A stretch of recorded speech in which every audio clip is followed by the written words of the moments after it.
So when they get all the money at the beginning of season 3, and he's like, I'm going to burn the shitmobile. I'm like, holy shit! I've gone to parties where people set a car on fire because they got rid of it in Nova Scotia, and then also the cops showed up.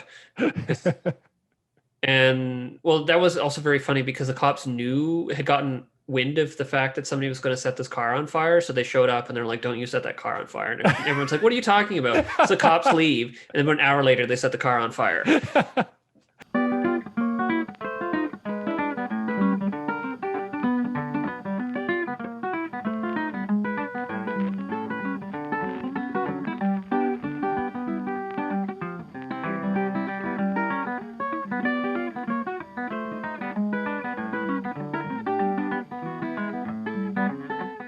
Hey, everybody. Welcome to Sweater Weather. I'm Aaron Giovanone. Great to be back with you. This week, the boys from the Alberta Advantage podcast, Clinton, Rory, and Tyler, visit the show to talk about the boys from the trailer park, Ricky, Julian, and Bubbles.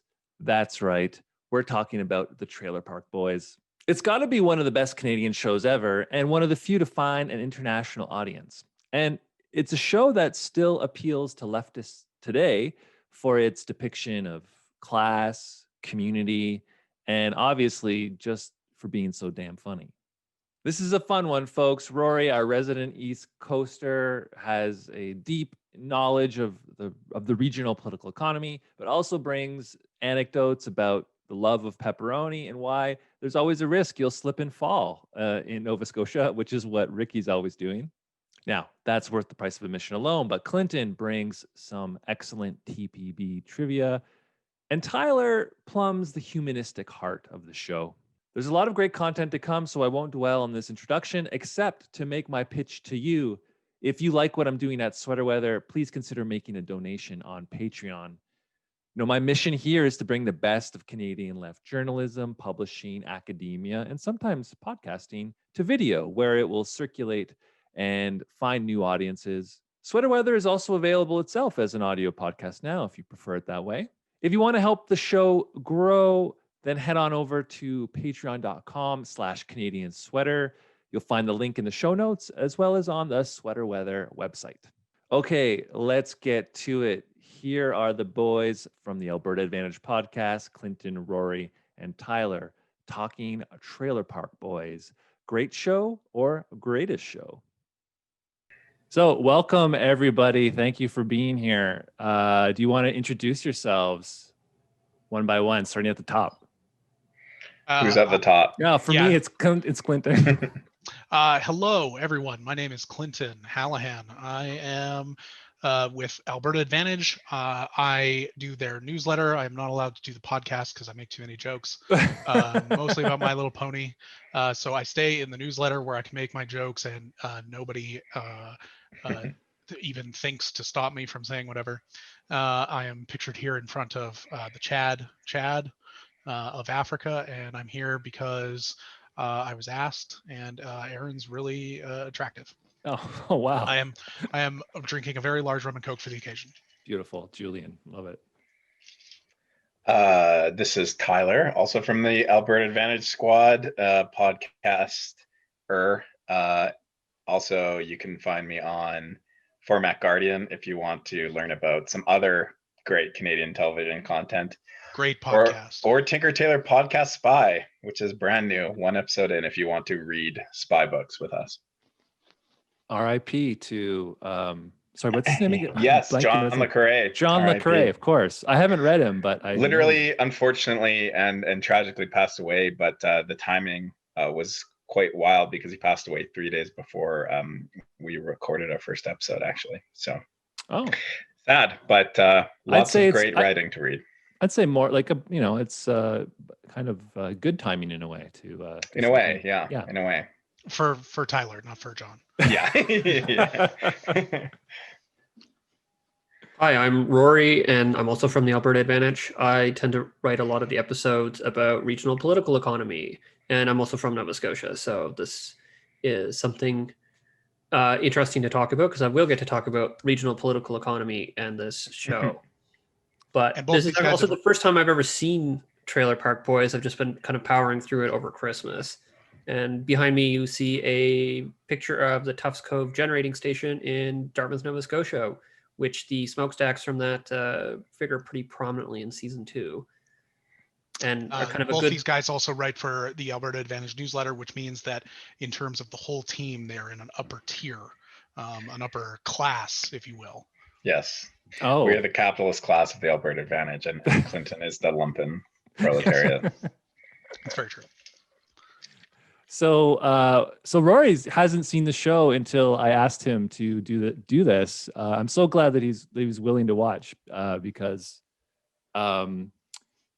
we needed obviously East Coast representation on this. So we do. We have to be careful these days. We have to make sure we're including all the people that we're talking about, that there's proper representation. And yeah, we're doing a progressive stack, and Rory gets to, the Nova Scotians get to speak first. Well, it was interesting. I mean, I'm enjoying it so far, and it's like very amusing, and just like how it creates this like whole like mythology around itself. And there is like a lot of weird like nostalgia for Nova Scotia, because I was still living in Nova Scotia at that time. And yeah, like there's just like a lot of like they don't really like call out, like make sort of like obvious like regional like call outs all the time. Like they just often like very vaguely about the geography of where they're at, but just there's all kinds of like weird like regionalisms and like in jokes they'll sometimes make that like if you're from there you get. Yeah, like is pepperoni like such a big thing there? Yes, it actually is. So like Ricky eating pepperoni all the time. So one thing I've never found here, but you can go to any bar or pub in Nova Scotia, and on the appetizer menu is deep fried pepperoni, which is just like slices of pepperoni, deep fried, and served with like a honey mustard dipping sauce. And it's really good. I'm eating some like jalapeno pepperoni right now. Beautiful. Listen, man, if you go down to the store and get me some jalapeno chips and $2 worth of pepperoni, I'll hang out with you for a bit. Sure. Yeah, and get me some fucking gummy worms and stuff. Gummy worms. That's interesting because like when Trailer Park Boys started crossing over into a mainstream product that was being consumed in the United States, you saw a lot of think pieces about it as like the arrival of like a cult Canadian TV show that was like showing a different side of Canada and yada yada yada. And it's funny you say that it aside from those little regionalisms, it doesn't talk too much about where it's from, because that was it never talked about it. These pieces never talked about it being a maritime Canadian or it in contrast with any other parts of Canada. They were just like, oh, it's like, the Canadians, like Trailer Park Boys, right? Which was always something that when I was a teenager and watching the show, I was just like, that's interesting that they see that as a reflection of Canada, because like from my perspective, that's a reflection of very strange maritime idiosyncrasies that don't mean anything or don't resemble anything I've ever seen here in the prairies growing up. I mean, it's very it does like have that feel, and like it does like remind me of like hanging around people's like houses in rural Nova Scotia smoking dope in the summer. It's great. Dope and liquor are two great terms, and ultimately I think those are actually the best terms for what they describe.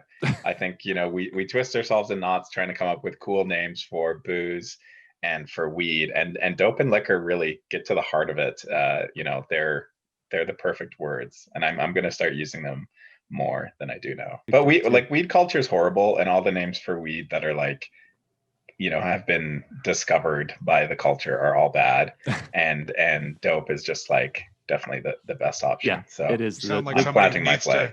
You sound like somebody who needs to burn a sweet tree nug. Well, the way they approach like growing and smoking dope is like very funny, because it doesn't like include any of the normal like kind of like stoner cultural touch points. It's just like dope is something you can produce for money, and also it's something you can like people just simply consume and enjoy. Like there's no like kind of culture around it exactly, which is kind of interesting, which is something I liked about what legalization did, is like destroy that awful stoner aesthetic. Yeah. And like replaced it with something like that looks just better. Yeah. Yeah, it's very normalized, as many things are in Trailer Park Boys. It's just part of the backdrop you take Yeah. for granted, and it's a very nice thing about it. So I it's think funny, Rory, you Go ahead. talked to. Oh, sorry. Go ahead, Clinton. It's funny that that dope becomes such the focus of it, because I remember as a teenager the thing that jarred me the most was Julian just kind of like open drinking the entire time, and for some Yeah. reason like the dope thing was never something that struck me as like, oh no, that's somebody who's like who's getting a product so that they can sell it and then not have to scrimp and save and do a shitty job. But for some reason it was Julian walking around with a rum and coke all the time, where I'm just like, isn't somebody going to tell him to stop or get mad that he's doing that? And that was the thing that, which is strange because I'm from the prairies and it's not like people don't get like completely shit faced and like my father like drags somebody in a parachute behind their truck in a summer follow field to get them to parasail. Like that happens, but it happens at night in a bar or at somebody's house, not just during the day, whatever. That does sound like something epic that they might try on the Trailer Park Boys, like probably in the later seasons. Yeah, I assure you that that is a true story. The drinking culture out west, I found, is like kind of different. Like people here do not drink to like the same level as, at least like culturally. I don't know if like, sure, maybe the actual like liters of alcohol per person per year could be higher here or the same or whatever, but like just the way that like people consume alcohol here is like a bit different. It's not getting just like obliterated shit faced as often. Yeah, It seems to be, and I don't know, Rory, you can correct me if I'm wrong, but that does seem to be the kind of hard drinking culture seems to be something born out of the fact that the Maritimes, certainly in recent history, has been a very economically depressed area, right? Yeah, that could be it. There's also just like a cultural, like just sort of the settler cultures that arrived in the Maritimes, like just had like, I mean, they're all British, Scotch, one Irish, way or the other. Yeah. And we all know how the British have their problems with like liquor, so it becomes like, well, not like it's just like a cultural thing about like how people consume booze. Let me go ahead. Oh, I was just going to say, again, drinking totally normalized in the show, but of course, Julian's trademark, right? Carrying around the rum and coke. It's really a beautiful kind of one of the best character props ever created, I think, in all of media. It's hilarious. I mean, it doesn't matter what he's doing. One hand. Well, there's when they crash the car when they're being chased by the cops, and then the car is completely flipped over, and you just see his hand come out of the car with the glass still full. And yeah, possibly the most iconic image from the entire show. Yeah. Is that a kitty on the road? I need a fucking kitty on the road! Don't do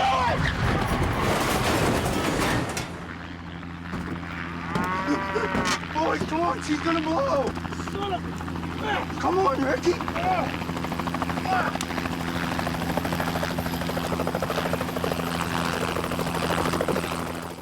I also love that, like the improvement in Foley as the show goes on, and as you hear the ice like clinking in the glass, you hear it more. a little better every season, and to more comedic effect.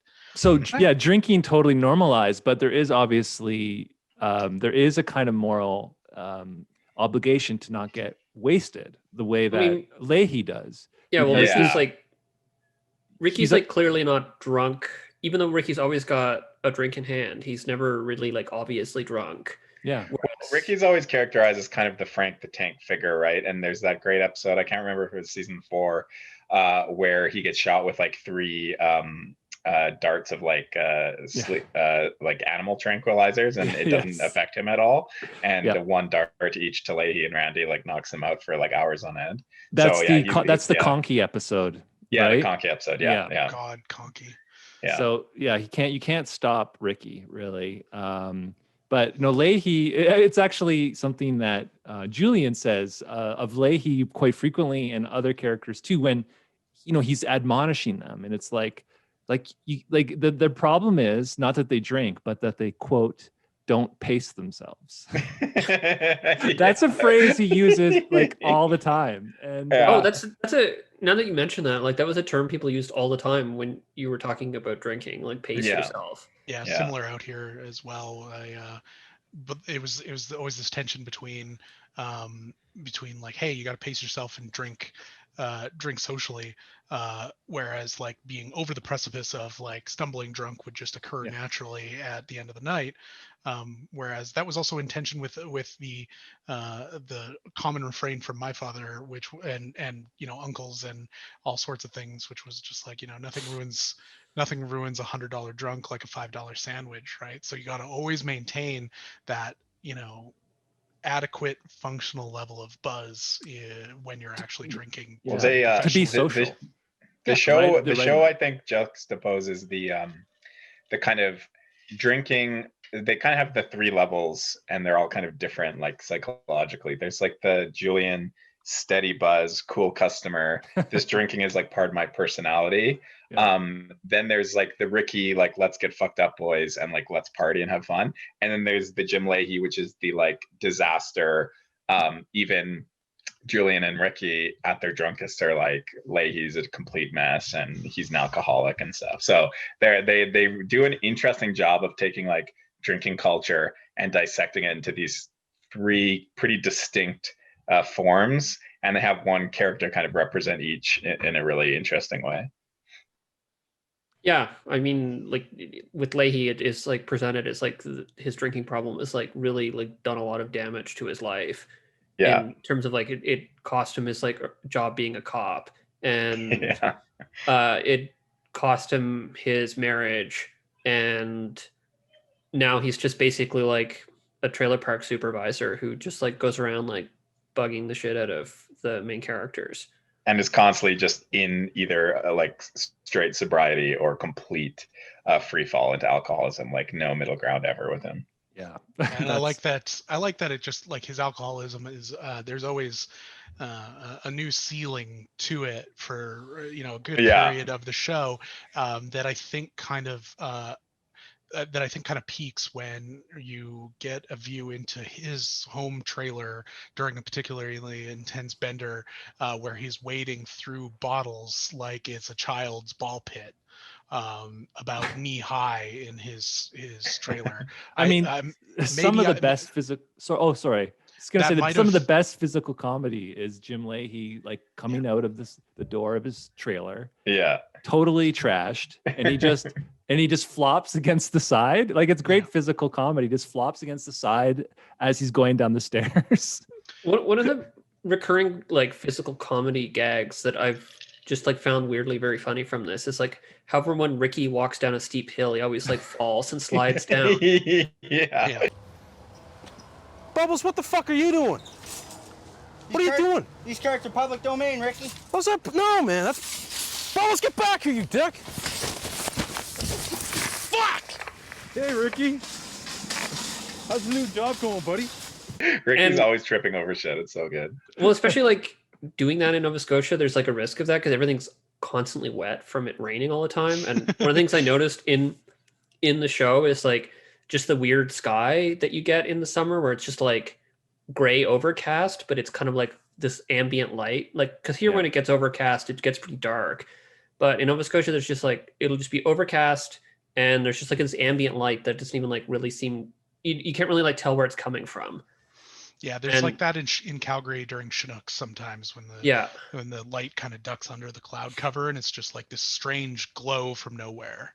Rory talked about the nostalgia this brings up for him of home. For me, it is a similar kind of nostalgia, but it's more like it is in time more than in space, I guess. This actually marks the 20th year of Trailer Park Boys, and it is actually still going. I don't know who exactly is still watching. That's a good question. Across 2 millennia. Yeah, that's right. The 13th season just debuted, and that season's not on Netflix, as recent seasons have been. It's on their own website called SwearNet, and the whole season it's just the 3 main characters, Ricky, Julian, Bubbles, in jail. It's called Jail, and so it's interesting. Like, it is, I think, the most low budget season ever. It must be, because you can imagine it's all just taking place in like a and they didn't get the Netflix money. No, I guess not. Yeah. So they've had 13 seasons. On the 13th now. This is in addition to 5 feature-length films and specials, a couple hour-long television specials. One of them, including like a 2004 Christmas episode, which is just really, really funny. Watched it again just this year. So there's also 2 seasons of a spin-off series. It's called Trailer Park Boys Out of the Park. This is where Randy, Julian, and Bubbles, again, just the 3 main characters, they walk around the real world in character, like Borat style. And like, I didn't get through much of this. I did try to watch a bit. It wasn't for me. They have now an animated series. They've had 2 seasons on Netflix of an animated series, maybe necessary for the loss of so many of their main characters. Yeah. John Dunsworth, who played Mr. Leahy, died in 2017. Several others have just sort of quit. And so it, it's, I guess it's easier maybe to, I'm not sure if they're being replaced exactly. Whose voice, I mean, I know John Dunsworth's character, Mr. Leahy, is in the animated series. I don't know whose voice it is. I don't think it's his. But so there's all this, there's 20 years of Trailer Park Boys, so much film, television, all the different specials. They do live shows. You'll see on Netflix these like live shows they've recorded in Dublin and Minnesota. That stuff is great, and the real fans, I'm sure, like it. But for me, the legendary years of the show, they're the first seasons 1 to 7, from 2001 to 2007. This is this show was an early acquisition of the Showcase network, which back then, cable network, trying to be a Canadian HBO with edgy programming. Edgy. I remember whenever you queue up, if you play Trailer Park Boys, even on Netflix, it starts with the Showcase like intro card or whatever, and that immediately like teleports me back in time to when Showcase was like a thing that I would like watch while my parents were away, or I was like sneaking in something. It was always the like, ooh, this is dangerous channel, I shouldn't be watching. Yeah, it's definitely what I watch before we get to like the Red Shoe Diaries. That's right. Exactly. Yeah, Red Shoe Diaries, I think it was on Showcase, and certainly other like softcore. Yeah, David Duchovny, God bless. So this was, in their wheelhouse. They were trying to be edgy, right? And the concept of the show, as is that a film crew is following around for a documentary that's going to be shown on the Life Network. I guess another Canadian. I think it's a Canadian reference for me. I think so. Yeah. The show's described by Ricky, in the show as, quote, like cops, but from the criminal's point of view, which is great. Which is a good concept, right? Yeah. Mike Clattenburg, he cites cops as like the primary influence for the shooting style and what he wanted to do on this. Yeah, absolutely. Yeah, you absolutely see that, right? Created by Mike Clattenburg. He directed, co-wrote, many of the episodes. He directed the movies. So I don't know if you know about Clattenburg. I was interested to find out. Like, he is from Halifax or Dartmouth, I guess. So he was a musician in Halifax. He began in TV producing a local cable show in Halifax, the years 1990 to 1993. And it had a bit of a cult following. They would do comedy sketches on the show. He got into professional TV at the CBC. I guess he went to Toronto, where he met Jonathan Torrens, who was already working on, what was the name of that show, Clinton? Streetwise? Street Sense. Street Sense, that's right. And he was the host of, it was like a young adult talk show, basically. And I guess Mike Clattenburg, he knew Mike Smith, who plays Bubbles, John Paul Tremblay, Julian, and Rob Wells, Ricky, in high school. They were some of them were friends, and they all went to the same high school and were sort of in the same social group. Before the show began, John Paul Tremblay and Rob Wells owned a pizza parlor in Prince Edward Island. That's what they were doing, apparently, to make a living. It was called J.R. Capone's. They were like into the art scene. They were like amateur actors and filmmakers and stuff too. Clattenburg did a short film starring Rob Wells and Tremblay in 1998. It's called One Last Shot, and you can actually find it on Netflix. Damn, I gotta watch that. Yeah, it's a half an hour. They are not the Ricky and Julian that we know, but you see the characters starting to bud. And that film in 1998 was shown at the Atlantic Film Festival, and I guess attracted some notice of the eventual producer of the Trailer Park Boys. His name's Barry Dunn. The only real actor on the show was John Dunsworth, who played Mr. Leahy, and you can really tell. I mean, the guy is great. I mean, yeah, oh yeah, he's really good. There's some. I think I found a quote from him where he's just describing his work on the show and how Mike Clattenburg, all he would have to do is say, "Okay, John, in this scene, you are a level 3 drunk and a level 8 angry." And so you could turn him up and turn him down, in these different ways. So the pilot, was shot on the cheap. Obviously, Mike Clattenburg, working with his friends, in Dartmouth. Showcase picked it up when the other Canadian networks all turned it down. By season 3, it was a huge hit. I guess I think it's 2003, the summer of 2003. The characters, they go on tour with Our Lady Peace. If you remember this band. That is just there couldn't be a more early 2000s Canadian pop culture thing than the Trailer Park Boys going on tour with Our Lady Peace. It's so perfect. I think the reason why they're fans of Our Lady Peace is because a common refrain that Ricky would often say to the police is, "We are all innocent." Very good. So, but around season 3, season 4, the show is getting picked up on international networks. There's, too many to list here. They didn't get that far in the U.S. market, actually, in the first 7 seasons during their first run. BBC America broadcasted a censored version of the show. If you can imagine how shitty that would be. I guess it wasn't until the original run was over in 2009 that DirecTV, which is a satellite network, picked it up in the States. And at that point, I think it starts to develop an American cult following too. Now, this is a really important moment in the Trailer Park Boys. After the show is officially, it's over, the showcase run is over in 2007, they do a couple of movies, a couple of specials. They're continuing to work, right? In 2013, Mike Clattenburg was bought out. That is the 3 main guys, Rob Wells, Tremblay, and Mike Smith, the 3 main characters. They bought the show from him. So they own it now. And they took it to Netflix very soon after, which is where it really developed a whole second life. And I think it's worth mentioning that in those intervening years, and to a certain extent a little bit afterwards, before the amicable split, from everything I can find, a lot of those characters would go around and do essentially like spoken word review Q&A sessions in character, and stuff like that, and they did that to mixed success. The problem is that they were kind of ill-defined. They would kind of like show up in a place and it would be like Randy and Leahy in concert and stuff like that. And like, for example, I had a friend who went to one I guess it would have been around 2006, 2007, around that, and it was Randy and Leahy, and they played at the Deerfoot Inn Casino in South Calgary.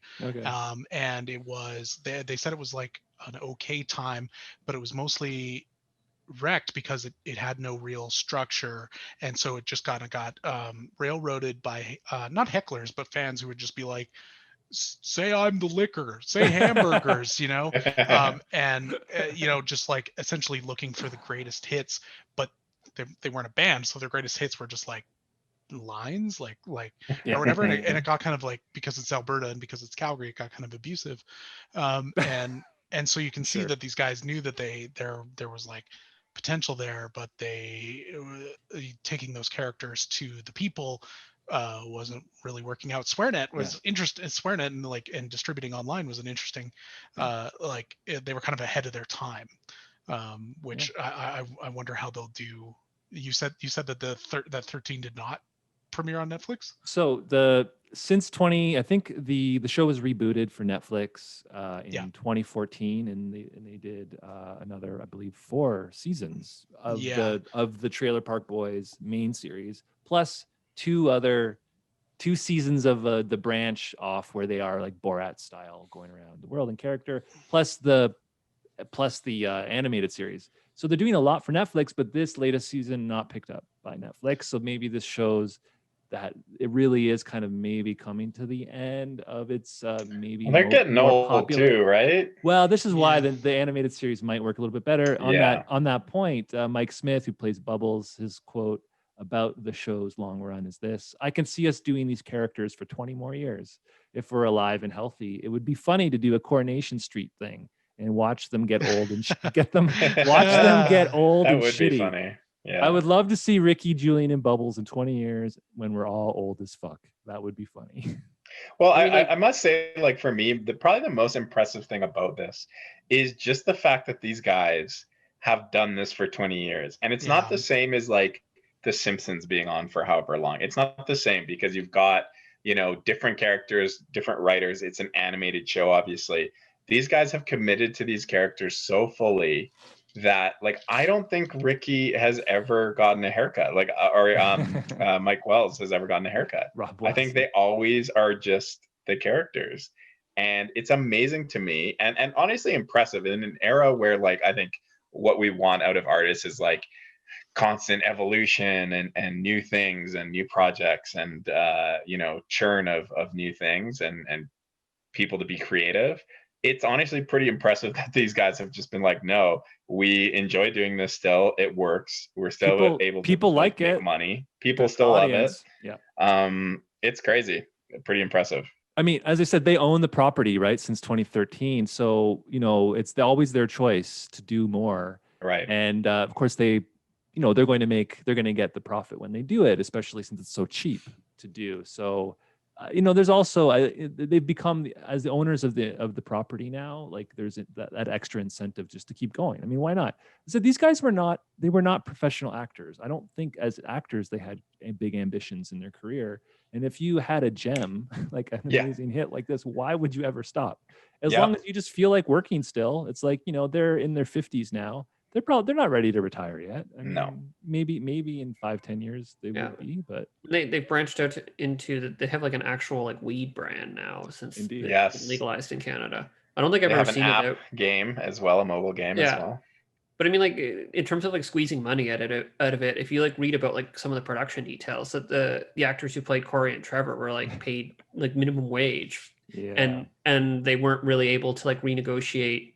Well, the showrunners like weren't really interested in like letting them renegotiate what they were getting paid as the show's popularity started to really break through in like 2004, 2005. So they quit, and they're not in season 7 of the original run in 2007. They quit before the original run was even up. Now the actor who plays Trevor, Corey comes back, and he's back in the Netflix era. He's there again.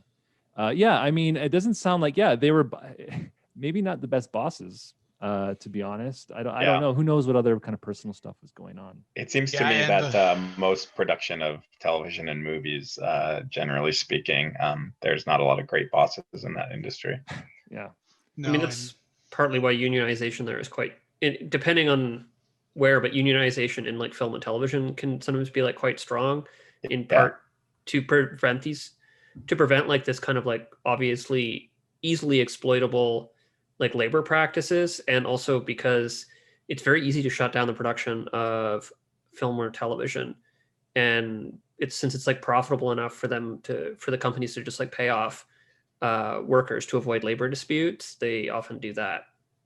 Is this a good place to talk about class? I mean, we're talking about work. You know, obviously a show like this, I mean, it's still on, but I wouldn't be surprised if one of the reasons Netflix is not that interested in it anymore is because like it is not probably acceptable in many ways for mainstream audiences. I would say, I mean, certainly the way that class is portrayed in this, like I will basically defend it in, you know, the good years of Trailer Park Boys. But you know, there are like stereotypes at work here, right? And you know, these are poor people living in a trailer park. You know, if we're going to use the terminology, they're largely like lumpen proletariat, right? Sometimes working class, if we're going to use that terminology. But to be honest, the biggest losers there are the ones who have jobs, like Leahy and Ricky, right? Yeah. For sure. These are stereotypes of like, quote, trash. They drink, they do drugs, they do petty crimes, they don't want jobs, they have several romantic partners. So people who don't like the show, like they don't like this about the show. Either they think characters doing this stuff is like distasteful, or portraying characters doing this stuff is distasteful. And which I don't know. Yeah. I don't know if I can. Yeah. I mean, it's one thing, I guess, if you're like, hey, this is making it seem like all poor people are bad people. I don't think that is what the show is illustrating, frankly. And I think that they're just, it's one of those things where, it's very strange to say like the working class can be stereotyped in any way, which I feel like is kind of a problematic framing, as if like the largest class of people in the entire world, it can somehow fit into a box. And even in a country as small as Canada, like the working class of Nova Scotia, and in particular, even in the city and area that they live in, is not going to be the same as it is in other places. And like any large group of people, there are people that are morally pure and doing their best and walking the line, and there are people who are falling through the cracks, and everyone in between. And so I don't know. Personally, I would not fault them for that. And I think a lot of the reaction is, the same reaction that a lot of shows that are like this get, which is more of just an uncomfortableness with some of the things going on. That it seems to be like reveling in the debauchery in a way that. There's a lot of network sitcoms and stuff that try to do that, but it's done in this kind of more friendly, cutesy way, and as opposed to this, which a lot of episodes are just depressing, dark humor, as opposed to uplifting or anything like that.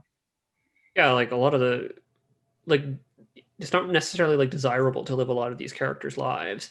And I honestly, from watching it, like, because I also read a lot of seems to be a small like academic cottage industry of like doing like hot takes on this show and for like cultural studies journals.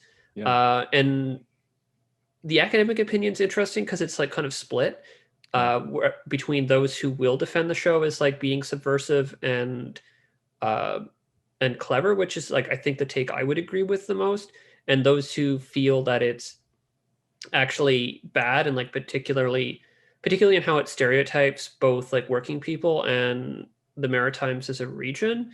And honestly, I didn't really get the like cultural stereotype stuff that much, because the show sort of doesn't like revel in its own like regionalism. As I mentioned earlier, it tends to be a little more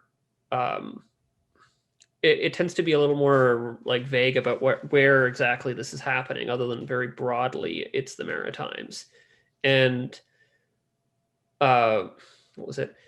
But what's like interesting on all of the pieces is they tended to focus on like regionalism as like a cultural identity, and like looking at it like very culturally, rather than a number of them like make passing references to deindustrialization, which is like a big thing that has happened to Nova Scotia's economy over the decades.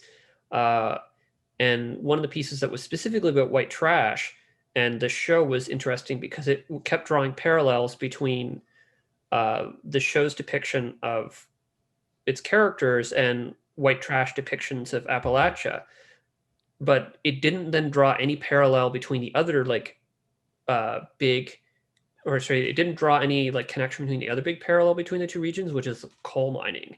And Appalachia has this like long history of coal mining and like really violent class struggle, and so does Nova Scotia. And they talk a bit about like how all these characters are living in sort of the aftermath of deindustrialization, which is like sort of why I picked this background, because just how those smokestacks like loom over the trailer park in season 2 the whole time, and it just like made me think about like how they're all doing these like petty crimes, and like they have no money and are living in poverty, and that's because like the industry is gone.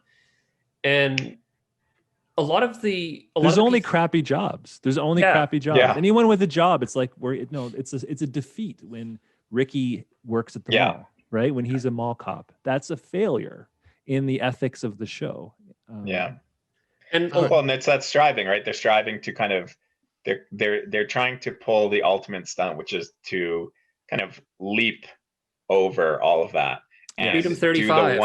the one big job, Freedom 35, and try and you know, get the one big dope sale so that they're free and they don't have to deal with, you know, the mall cop job or the, you know, concession stand employee at a movie theater. Like, and in a way that's so sympathetic, right? Like everyone has that where it's like, fuck, I would just do anything to have like the one big score and just leave all this dumb 9 to 5 stuff behind.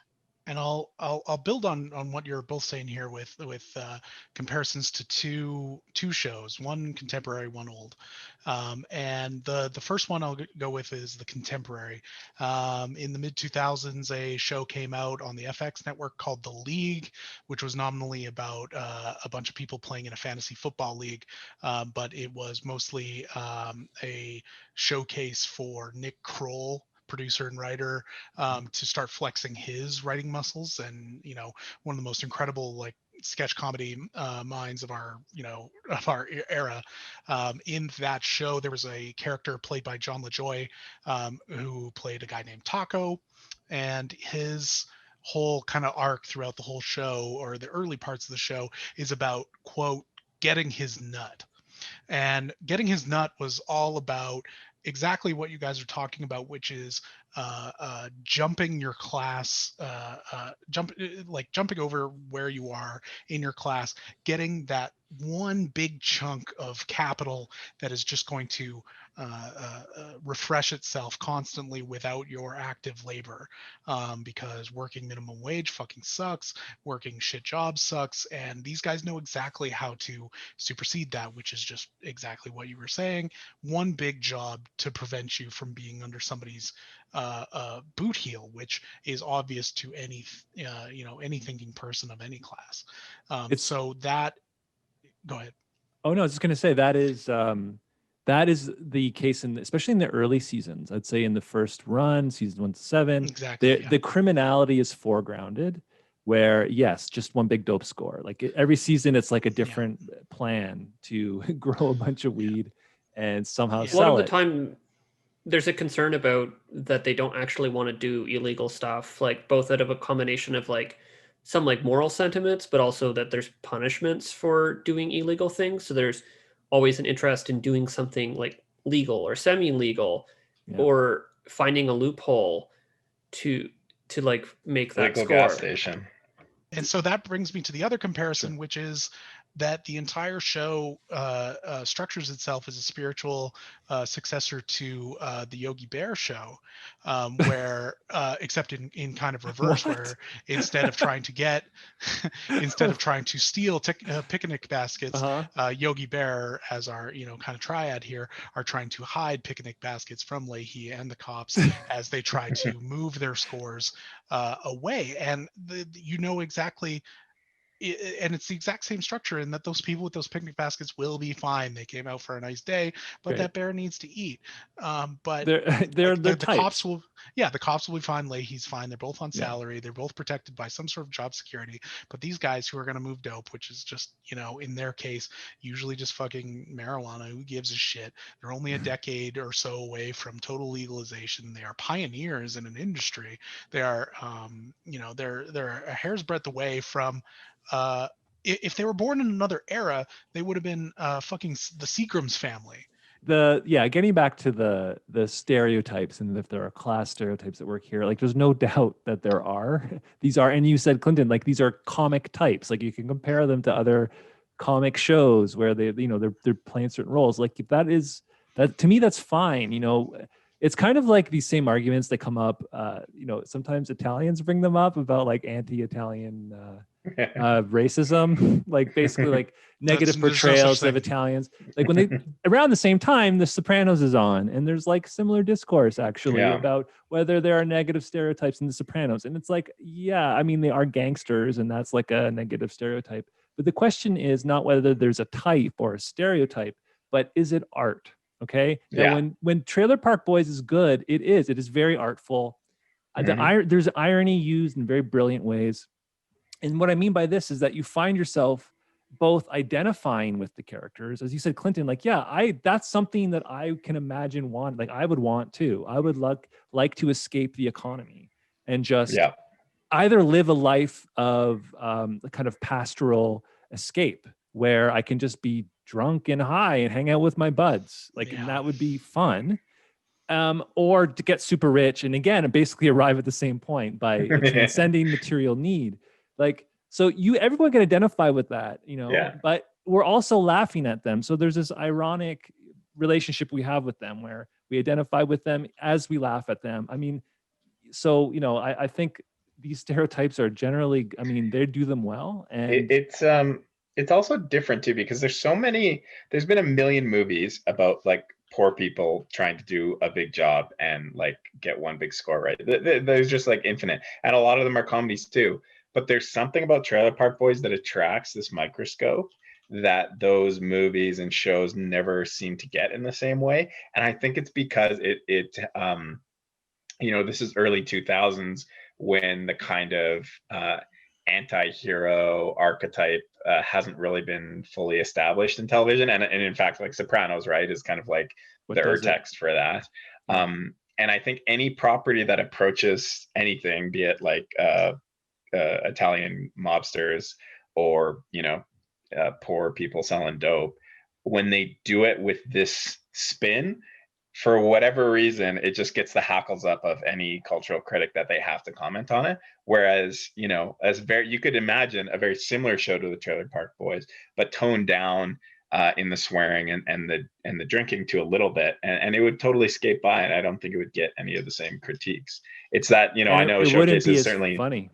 No, it wouldn't. It would not be nearly as funny. But I wonder if it's part of the. I know Showcase is certainly not HBO, but it's that when you're a channel that is purporting to bring things that are challenging or unique or whatever, they're just going to attract a different level of critical attention, I guess.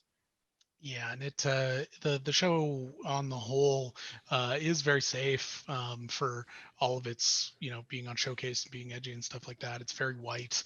It displays almost no depiction of like state or gang violence.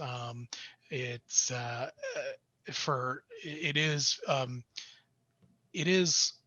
does challenge normal Canadian fiction writing in that like there's very few like mainstream examples of Canadian urban like neo-urbanism or anything like that, like something displaying kind of like a post-industrial malaise or decay.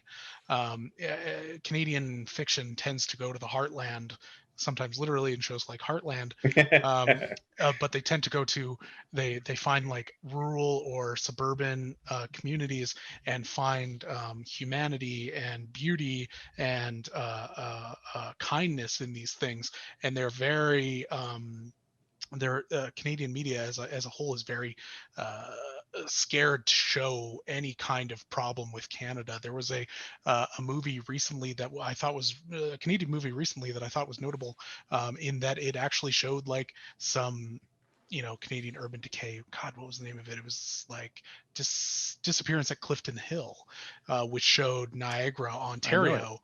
Yeah, good movie. And it was notable to me because it showed like a Canadian urban decay that you don't usually see. And Trailer Park Boys instead kind of shies away from that and is just like, no, like, poverty is fun and fine, and there's no actual like risk to your life, and no, addiction isn't that bad, and it's actually just booze, and booze is fun. So for all of its edginess, I think it really soft pedals a lot of things in a particularly Canadian grant-seeking kind of way. Yeah, also like deindustrialization in film in Canada, like so much of the way Canadian media is produced is it's like very Toronto centric, and Toronto is not a city that's like suffering from like economic malaise, but you don't have to go that far to get to like Oshawa or Hamilton and then to see that. Or if you want to go further afield, you go to other parts of Canada that actually have gone through this deindustrialization like Nova Scotia or like other parts of the country that like were heavily involved in resource extraction. And like that's what I did find very interesting about Trailer Park Boys is it wasn't really, I mean, it wasn't like, it's like not an academic text exactly, and it's not really like looking at this, but it sort of reflects this kind of regional like economic malaise just like through the way it like portrays its characters and it portrays the setting that they live in. And that was something certainly that a lot of the pieces that were written about this picked up, and a lot of them cited this great book called The Quest of the Folk by Anti-Modernism and Cultural Selection in 20th Century Nova Scotia by the great Canadian labor historian Ian McKay. Also, there's a fantastic article called The Liberal Order Framework, which is a very good way to like think about Canadian history in general. And well, it critiques it obviously from like a left-wing perspective. And this book is about how this imagining of Nova Scotia is like imagines as like rural, quaint, and folksy, but this is like a product of like governments and industry and media to present like something that's like available for consumption by tourists. And it has also the effect of like internally like sort of papering over like a history of like militant urban industrial class struggle. And are you saying that all those really colorful houses like paper over a history that we should take seriously, even though your fucking downtown looks like a Sherwin-Williams barfed? Well, yeah, and I mean Halifax has generally been like economically the better off part of Nova Scotia because it's the provincial capital. Its sort of main industry has been the harbor. It's a huge naval base. There's also like a lot of federal government offices for various departments there, which so it's like generally kept the economy stable, whereas like other parts of the province, particularly like Sydney, Cape Breton, and Glasgow on the mainland, which had a lot of like heavy industry and like coal and steel, and that's all gone. And it's like pretty depressing when you go there because you can just like see like the like decay of people leaving and just like also like just the social like destruction and dislocation that's like wrought, like because at the time the Trailer Park Boys is starting and like its first few seasons, this also when the opioids crisis really peaked, or at least the first like big peak in Nova Scotia. Like it just like ravaged the former coal mining areas because the federal government owned the coal mines there until they shut them down in 2001. And so when they closed those down, it just economic devastation. That's an interesting thing that, if you were to recreate like from scratch Trailer Park Boys today, it would certainly have maybe, and I don't know, maybe that it's just too dark. Something about opioids just makes it not material fit for comedic consumption, perhaps. But it's kind of interesting. Like there's so much crime reference. Obviously there's a lot of alcoholism, there's a lot of drunk driving, there's a lot of dope buying and smoking, and there's a lot of gunplay, like very casual gunplay, which is maybe my favorite part of the show. Like it's always surprising.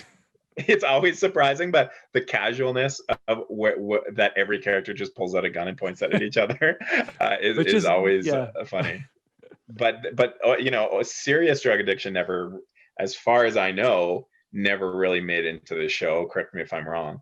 And I wonder if that was just a bridge too far. And one of the reasons why I think it's obviously a comedy and doesn't hit kind of the levels of seriousness that a show like The Sopranos or other contemporary shows does, is because it doesn't quite go all the way where it could go in a community like that, where you could certainly see low-income trailer park in a deindustrialized part of Canada having a lot of people dealing with opioid addiction. So yeah, Sopranos has serious drug addiction, of course. Christopher, heroin addict. I mean, we have to look at the constraints of genre, right? I mean, this is a comedy, and so whereas The Sopranos is it's a tragic comedy, you'd have to say it's basically a tragedy where everybody dies. Slowly, right? Kind of certainly in the last season, everyone sort of disappears. In a comedy, no. I mean, the classic comedy, of course, people get married at the end, or at least there's something that continues the community. The community is really important to a comedy. And so I wanted to get into this point too. And this kind of continues. Even we can make more points about class here too, but like a community is, the community of the trailer park, Sunnyvale, is like really important for this show to work. Oh yeah.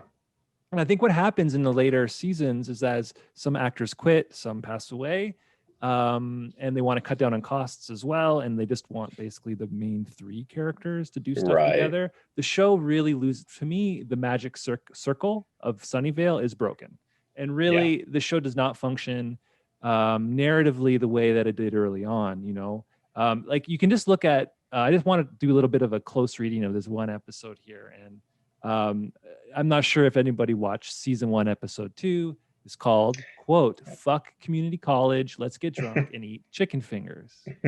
And so this is very early, right? In the series. And Julian, at this point, he's not fully brought into the trailer park world. Indeed, he's just gotten out of jail, and he has ambitions for upward mobility. He wants to become respectable and middle class. He's going to go back to community college. Quote, "I'm either going to become an electrician, a meat cutter, or I'm going to get into television and radio broadcasting," unquote. This is Julian's early plan. You know, I think here the writers are making a self-referential joke, of course. Yeah, they for are sure. in television broadcasting. They are Julian types. And certainly I think the respectable viewer is identifying at this point much more with Julian than with the other characters, and with Ricky, with Bubbles, and everyone else. He's the reasonable one. He's worried about his career. He's worried about his future. He's the hunky one, kind of easier to identify, I guess, with the good-looking guy. And this is all in the name of, like, you know, upward mobility. And I think sorry, go ahead, Rory.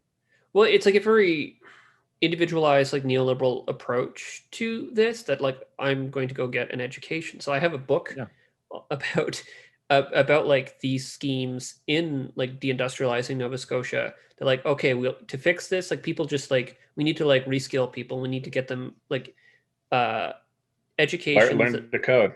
Yeah, and like whatever that was. Yeah, I can't believe you didn't say that. In the year 2000, to like, you know, so that with this education, that's the ticket to like fixing like economic decline.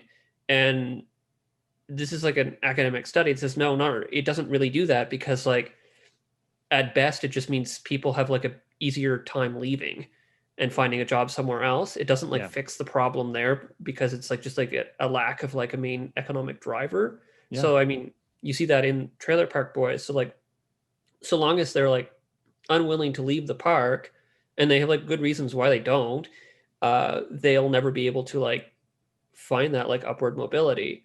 Can I like, no matter what education they get. Can I give you a good Trailer Park Boys piece of trivia that relates to upward mobility and into the middle class? So Barry Dunn, who plays Ricky's dad, Ray LaFleur. I love Ray. He started acting.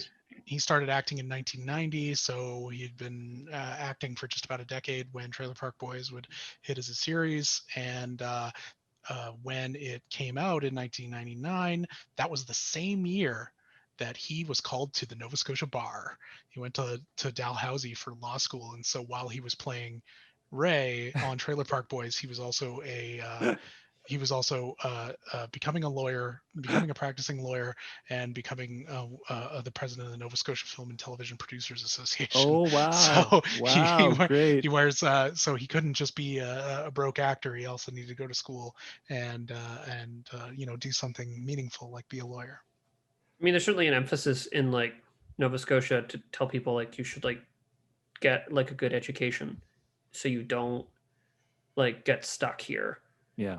I think just to quickly butt in, maybe my favorite line in all of Trailer Park Boys was a Ray line: "Some guys can drink and drive, some can't." One of the best lines in the entire show. Very much the ethos of Julian, like, you know, yourself, right?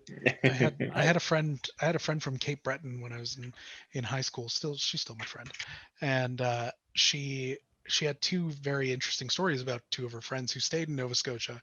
And one was a guy who stayed, and she was very excited because he got a job at EB Games. And I was just like, that's good. Having a retail job after high school is great and good and fine. And she's like, no, you don't understand. Is like, once you get a full-time job in Nova Scotia, that's very difficult. He could be there for a decade. And that was something that she really, really took to heart. And she's just like, he's not going to leave. It was very good that he got this full-time retail job. And then on the other hand was another friend of hers from Cape Breton, who was she kind of saw as the other side of the Nova Scotia coin, which is that she immediately got a scholarship to NYU and quickly thereafter became a producer on This American Life. This American Life. And to her, that was like, she was just like, those are the two realities of kind of Nova Scotia and stuff like that. You find like a decent job and stay there forever, or you leave. Well, I don't know if that's true, Rory, at all. Yeah, no, that's like a very good summation of it. Yeah. I mean, I laughed because there wasn't really like decent jobs to be had. They're And they're hard to Dynamo. get. Well, at this time in my life, when Trailer Park Boys is at its peak, 2003, 2004, I'm living at home with my mom. I'm watching this, sitting on a couch, probably falling asleep. Good place to watch TV. Falling asleep on the couch watching the show, and very much kind of stuck. I'd finished my degree. I'm from St. Catharines, Ontario. This is talk about post-industrialization. So there's not a lot going on job-wise. I have a little gigs here and there. This show really spoke to me. I left too. I went off, and I don't, I love where I am. If I hadn't come to Calgary, I wouldn't have met any of you guys. And that's obviously wonderful that a lot of things going well for me, but I don't know if it would have been better if I'd stayed at home somehow and figured it out there. I'm not really sure, but I did leave partly because that's what people do. And when you're from St. Catharines and you're trying to have a career. So you either join Alexis on Fire or you leave. Right. There are two. Yeah. There aren't a lot of options. Broken Social Scene. That's got the bigger job numbers. That's right. Somehow I wish I'd gotten in that band. But thank God Julian doesn't leave. I mean, the whole arc of that first season is that Julian is not going to leave. And why? Because he needs to take care of Ricky. Yeah. Ricky needs him. Everyone points out in that season 1, episode 2, that Ricky needs Julian to survive. It's always been that way since high school. Ricky is too dumb.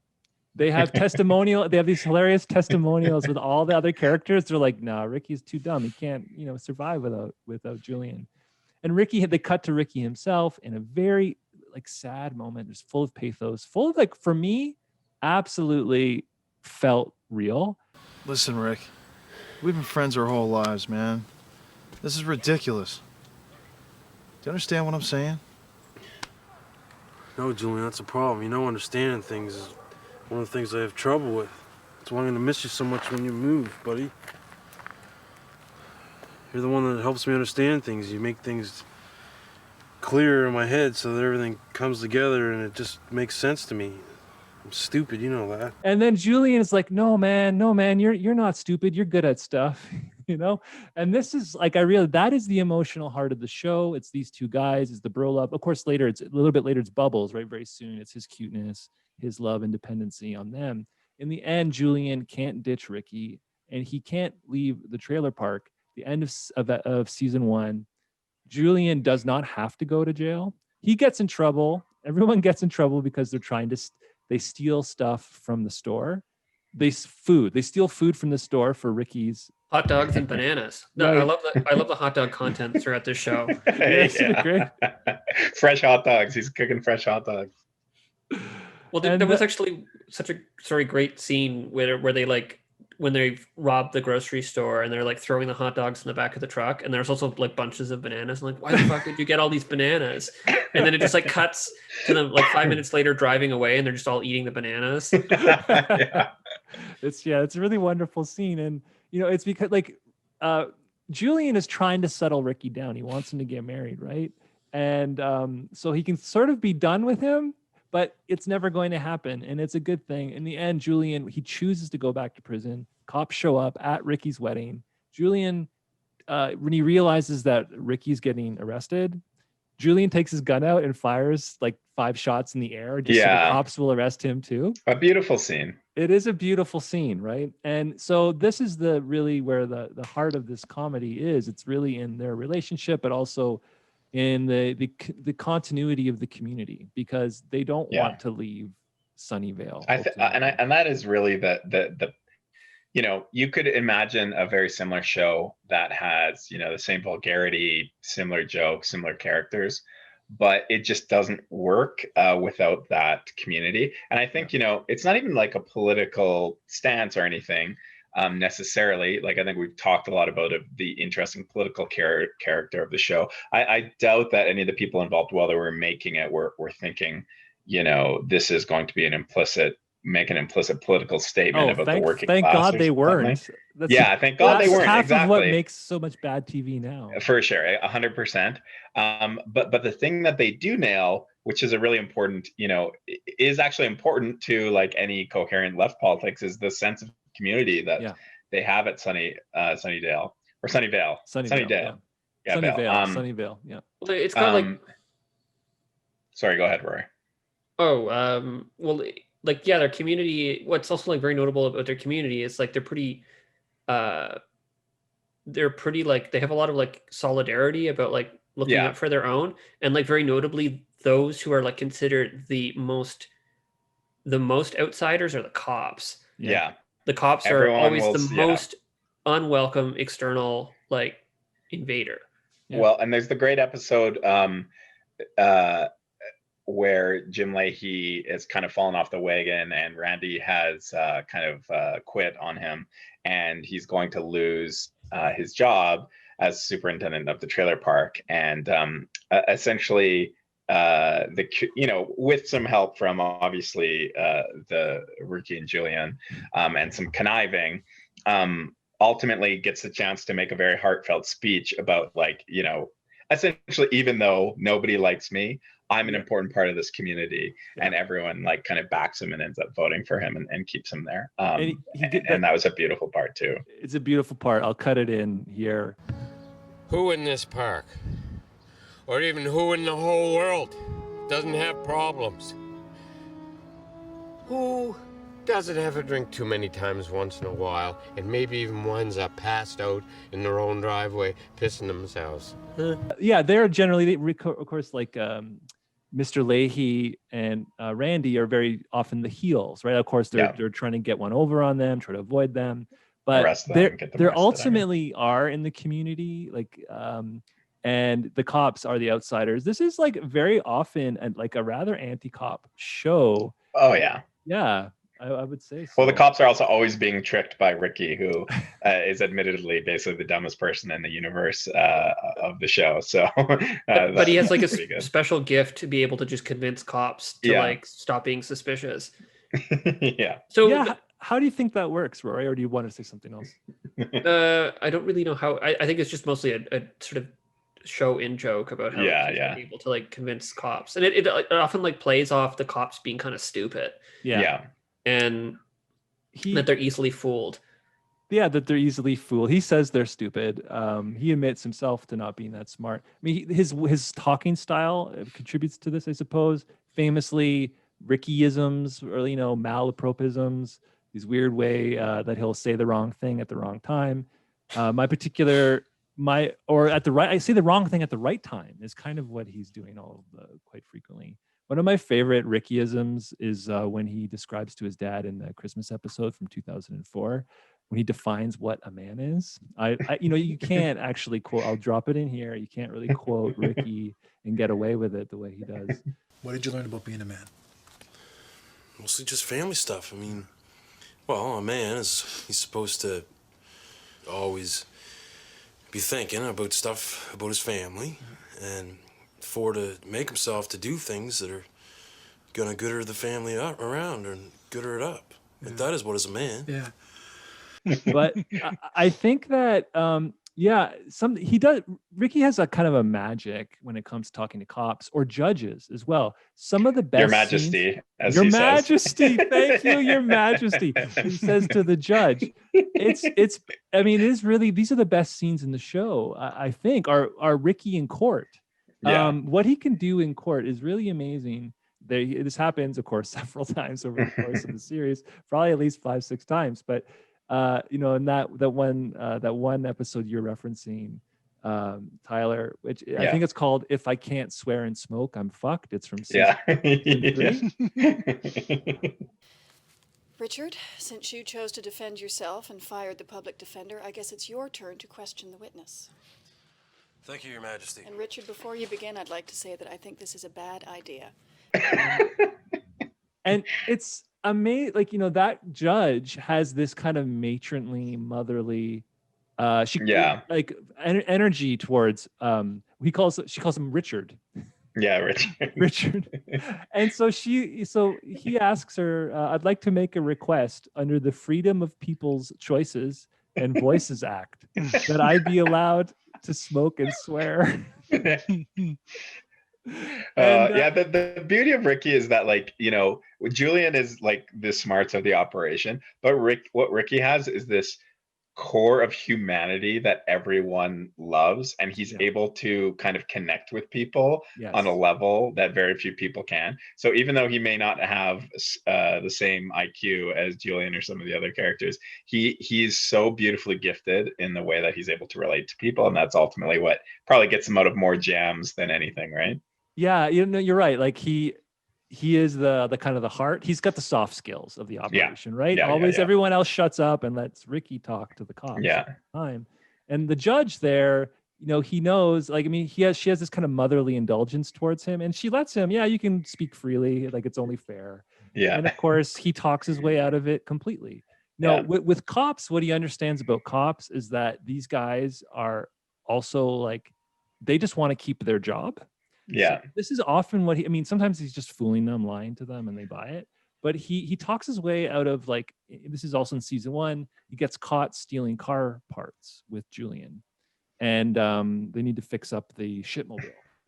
And so the cops show up, and what Ricky does is he convinces the cops that the cameras there filming them are actually part of the police, the cops' job evaluation. He said that they're being filmed. And so this absolutely scares the cops. Immediately you see they're and they just okay, we'll carry on. That's fine. And so he understands them on a human level, that he doesn't see them as people who deserve the authority they have. He doesn't see them as people who are smarter than him or more qualified than him. He sees them as people who need to keep their job, just and often people that don't want to do a bunch of extra work and paperwork, right? That's so right. It's always look, this isn't a big deal. Let's not get a whole bunch of extra work for you guys to do. Just let us off. We're fine. Yeah. It's wonderful how he deals with these kind of more professional people, is that he understands that this is also just a job for them. Yeah, exactly. And when it comes to the cops again, it's someone has to get arrested, right? He just wants to make sure it's not him, which is why he's always Corey and Trevor. He's always Corey and Trevor, exactly. He knows they need to arrest somebody, so let's just get these guys instead. And it always works. So one of the things though about community and belonging that's worth talking about, I think, is the issues of race and gender in the show.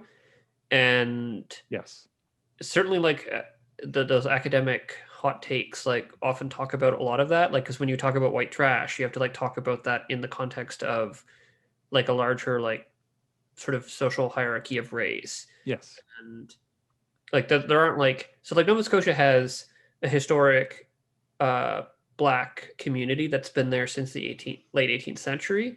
And Nova Scotia also has a history of tremendous racism against them. Very notably in Halifax, there was Africville, which was in the 1960s, was demolished as part of an urban renewal program that was and also the way it was done was very, very racist.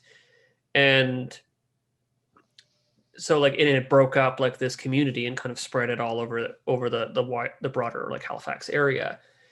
And so the show does sort of touch on race a bit. There are Black people who live in the trailer park, and there's never any discord or anything about that.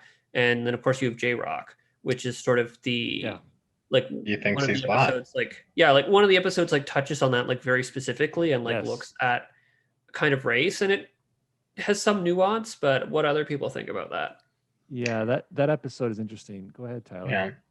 Yeah, I mean, I think ultimately it's one of these things with, and to your point, Aaron, I think you kind of made a similar comment earlier, is, the show wouldn't be if it wasn't made the way it was, and the choices that were behind who played what, and what they chose to highlight, what they didn't. Could the show have maybe steered into some of that stuff more? Probably, but it probably would have been a much different show. The thing that they do that I think is nice is that, there are no main characters that are Black, but there are side characters.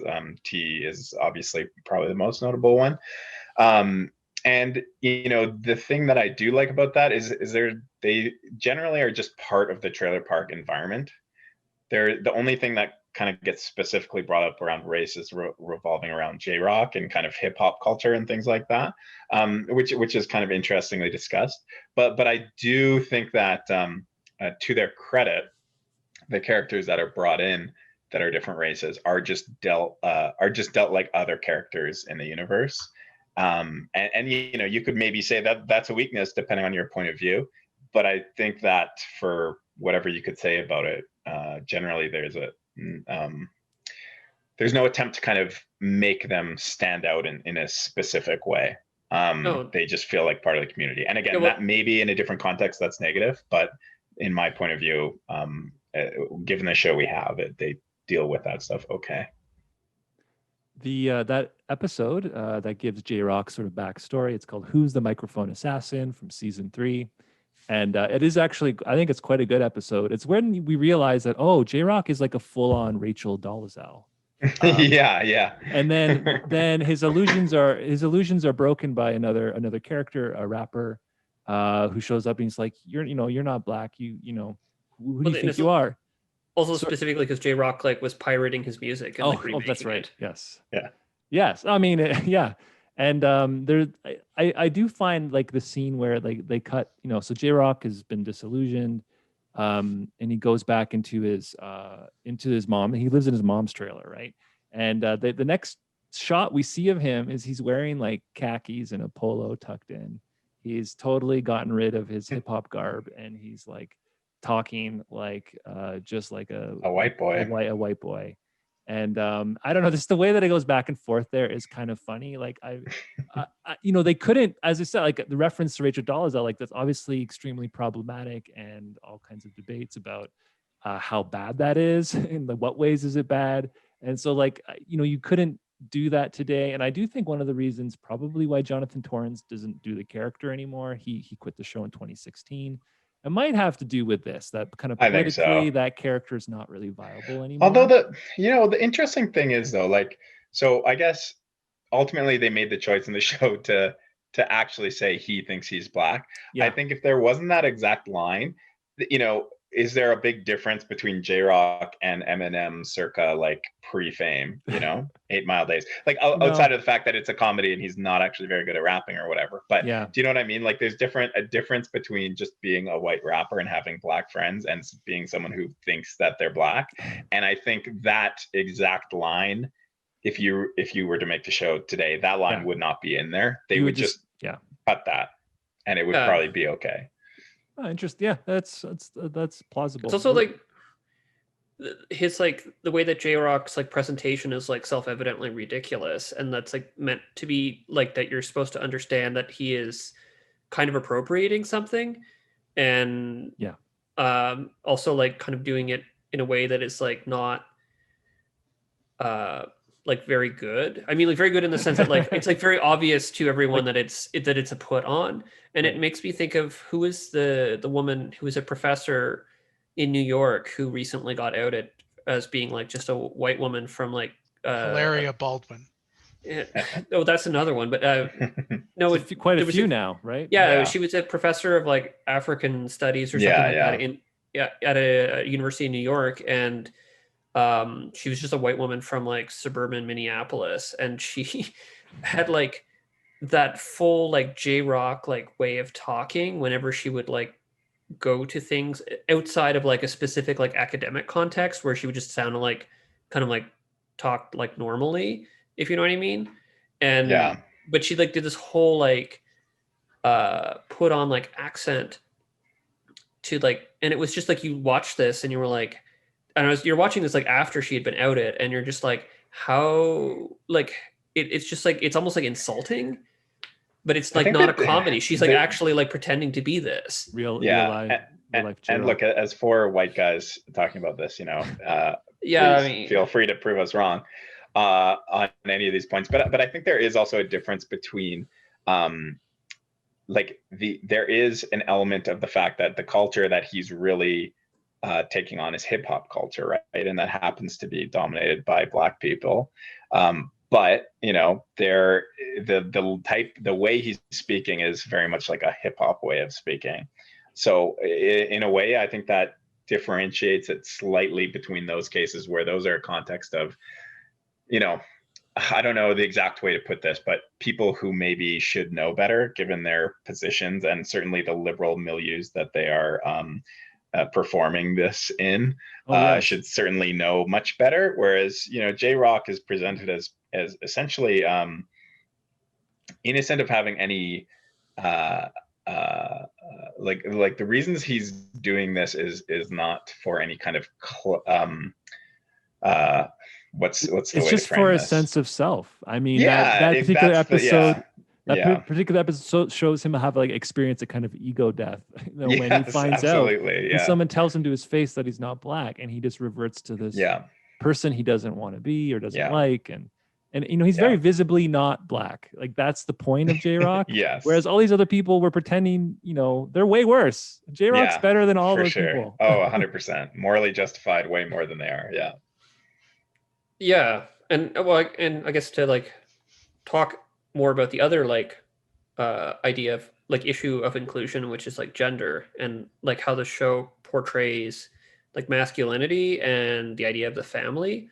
And it's like interesting because like on the one hand, like a lot of people like aren't really in sort of like traditional nuclear families. Like they're split from their partners. They have like nobody has like, in fact, one thing I don't know if this changes, but like one thing I found about the show is it's actually kind of like sexless, in the sense that like there isn't really like like a lot of like that much like discussion of sex, or like reference to like characters necessarily having like strongly sexual relationships, except for like kind of Leahy and Randy, which it's like very like interesting. We'll kind of put that aside and talk about that in shortly, but like the way that Ricky and Lucy and like Ricky's imagining of like what family form he's supposed to have like is kind of traditional, and like also like impossible because of like the way that like sort of like the economic circumstances of the trailer park like disintegrate the ability to have like that traditional family. He doesn't even have a house. He doesn't. Yeah, he lives in the shitmobile. That's very true. I mean, that would be a middle class way of life that he does not have access to. Yeah, and you see his dad, but his mother is really never talked about. There's also, speaking of gender too, I think they actually handle that in a similar way to the comments I was making about race, where, are there like, oh, well, 2 of the prominent girls in the trailer park own like a salon and stuff. So there's some like, gender essentialism stuff going on there.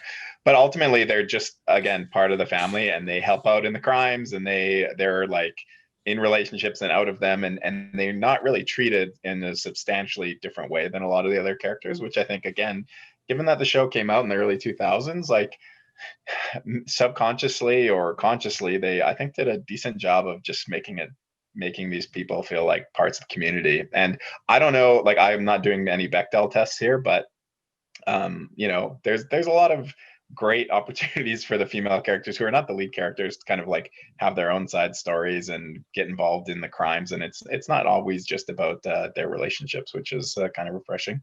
And then there's also really, really great, very young performance by Elliot Page, which in season 2, in season 2, which I didn't even know that's who it was for when I watched it initially. I only caught that rewatching it again. But another really great relationship between a young person and Ricky, where Ricky's able to kind of like connect with this younger person on a really human and sweet level. And there's not really ever a discussion about gender or anything in that. It's just like a young kid and an older guy with maybe a youthful mind connecting, and I think generally that stuff sounded okay. And again, always considering the time that it was made in, I think it didn't come across to me as like anything very offensive. Well, Ricky desires to be a father figure, yet his like fathering is like very non-traditional. You can say that, yeah. And in some like senses, the show is like, patches. yeah, we're gonna quit smoking together. That's so cute. Trinity has got to quit smoking. Like, I can't have her smoking anymore. It's ridiculous. She was on cigarettes last year, and they put her on the little patch she used to wear, and I thought she was off the cigarettes. Now apparently she's back on the cigarettes, and she's on them hard too. The interesting thing that I saw with the Lucy Ricky relationship is because like when I was watching Trailer Park Boys, the landscape was very much dominated, as it always has been, with kind of long suffering spouses, usually the female spouse in a heteronormative relationship being kind of long suffering and kind of standing by their man, even though they're usually not worth a damn. Your King of Queens, your Simpsons. That 70s show. That 70s. Oh, you know what? Red Foreman was, he was a moral, upstanding Republican, but he overall was at least like at least like a sturdy partner in a marriage if he wasn't fair enough. that hands-on. But you know exactly the stereotype I'm talking about. And Trailer Park Boys, instead, it provides this kind of two mirror relationships where both Lucy and Randy are demanding that their romantic partners improve, or else they will seek alternatives, seek a better life in some other way, and that pushes them, both of them, into strange directions. But I always thought that always struck me as interesting, in that just like, oh, a spouse can just be like, no, improve, or we're fucking and done. Specifically the female spouse can say like, hey, fuck you, I'm leaving you, you're a shitty dad, you're a shitty partner, I'm out of here. I mean, and she's always doing that. Yeah, and she can put those demands forward, and then Ricky fails to meet them, and she leaves. Yeah, exactly. Yeah. Lucy Dickator's romantic life actually had like a weird nexus in my own life, in that it actually like soured relationships and led to me leaving a particular job, because a whole bunch of my coworkers got together during discussions of her involvement with Gian Gameshi, and were essentially just like in a restaurant together, being like, well, she asked for it, type thing. And me being like, I don't think that's the case, kind of led to the breakdown of my employment situation there, and leaving that situation. So it's interesting how that dovetails with my own life. That's an aside that can be cut out. Well, she left the show in 2016 as well. Yeah. That was, I mean, it was a strange media moment. So Mike Smith, who plays Bubbles, had been accused of, I think, like assault on a woman. Yeah, and there was two different instances. There was an accusation of assault earlier, and then another accusation of like sexual assault. Lovely. Right. Yeah, well, was this at Dalhousie? He's like classically trained out of Dalhousie in music, right? Oh, right. Was that during his? I can't remember if that was during his tenure there or outside. Sorry, go ahead, Rory. From what I read from some of the production detail stuff, is it wasn't like super clear about where the accusation was coming from. But other than the first one, the assault one, like related to an incident in Los Angeles. Right.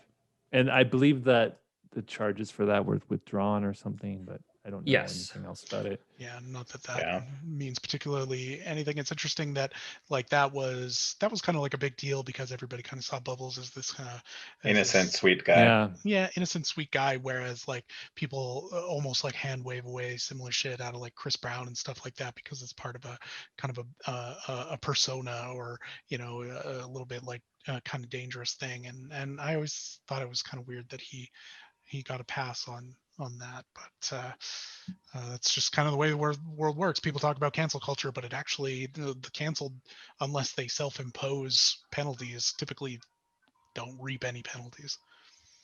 Yeah, you have to like do a half-assed coup attempt before like you get banned from Twitter these days. Yeah, it's like, it's almost like the exceptions prove the rule. Like Harvey Weinstein, went to jail and stuff like that, but Louis C.K. still sells out venues and does very well financially. Like he lost like $9 million in a single day at the start, but he's not canceled. He's not, persona non grata. They're fine. Mike Smith, whether he did or did not do what he is purported to have done, it's, he's still making Trailer Park Boys and still got those Netflix checks, and that was fine for a long period of time. So yeah. Well, I just want to say, so we should probably start to wrap up here. So if you guys have like certain closing thoughts, some notes you took that you haven't been able to use yet, maybe we can think about that. I just want to, what did I want to say here? I guess I never really got around to kind of hammering this point home, which was about like how maybe it's obvious, but like these are likable guys ultimately, and indeed, this is a kind of escape fantasy for people stuck in the real economy, so-called middle class, who need to get a job, who see it being stupid, and which, especially given the kind of jobs that are available. It's kind of a joke that that if Julian went back to community college, like what kind of a job would he really get? That's kind of part of the joke too, is that would be a bad choice for many reasons. One of them being that you would give up a good friendship and your place in this community. And so certainly, I like a 20-something Aaron, and my early 20s, when I'm watching the show, like I am seeing a world like, yeah, that would be great. Like if I could just do something like that and just give up on the rest of the stuff. It's obviously not responsible in a lot of ways or possible, but that's what TV is for, and it's, so there is a kind of middle-class escapism here in this particular kind of class portrayal, I think. I think it's funny last thing I want to say too, is like later seasons, the get rich quick schemes, the petty crimes, that stuff, it really starts to blur into like more and more like legitimate attempts at business, like just small business.